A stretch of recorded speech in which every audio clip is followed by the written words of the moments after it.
എല്ലാവർക്കും പുതിയൊരു വീഡിയോയിലേക്ക് സ്വാഗതം. അതിനു മുന്നേ എല്ലാവർക്കും എൻ്റെ ഹൃദയം നിറഞ്ഞ ക്രിസ്മസ് ദിനാശംസകൾ നേരുന്നു.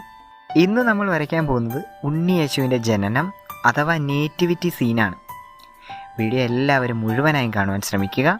ചാനൽ സബ്സ്ക്രൈബ് ചെയ്തിട്ടില്ലെങ്കിൽ ദയവായി സബ്സ്ക്രൈബ് ചെയ്യുക.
എല്ലാ കൂട്ടുകാർക്കും വീഡിയോ ഇഷ്ടമായെങ്കിൽ ലൈക്ക് ചെയ്യുക, സബ്സ്ക്രൈബ് ചെയ്യുക, നിങ്ങളുടെ മറ്റു കൂട്ടുകാർ കൂടി ഷെയർ ചെയ്യുക.